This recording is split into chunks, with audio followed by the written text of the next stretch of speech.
நயினார் நாகேந்திரனை தமிழக பாஜக தலைவராக்கியதிலிருந்து அமைதியாக இருந்த அண்ணாமலை இப்போது தனது அடுத்த இன்னிங்ஸ் ஆட்டத்தை ஆரம்பித்திருக்கிறார்.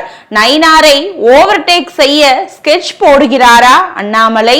2021 ஜூலையில் தமிழக பாஜக தலைவராக பொறுப்பேற்ற முன்னாள் IPS அதிகாரி அண்ணாமலை தனது அதிரடியான பேச்சுக்களால் தமிழக அரசியலில் கவனிக்கத்தக்க நபராக மாறினார். இவரின் பேச்சுக்கள் இளைஞர்கள் மத்தியில் ஈர்ப்பினை உருவாக்கியது.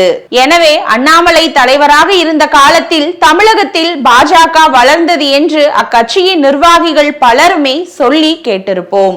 அண்ணாமலைக்கு ஆதரவு தளம் என ஒன்று உருவான காலகட்டத்தில் அவருக்கு எதிரான தளமும் தீவிரமானது.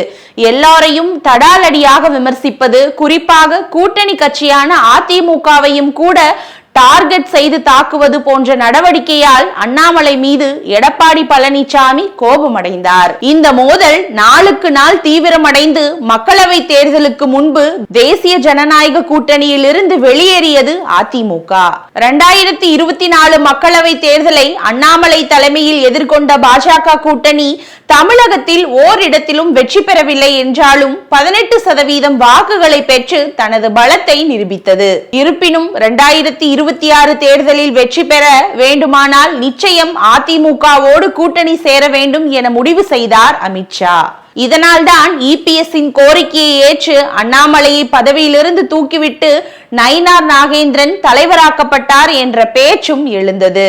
ஆனால் அதன் பின்னர் அண்ணாமலைக்கும் நயினார் நாகேந்திரனுக்கும் இடையே பனிப்போர் நடப்பதாக வெளிவரும் தகவல்கள் தான் இப்போது பாஜகவில் பரபரப்பை கிளப்பியுள்ளது.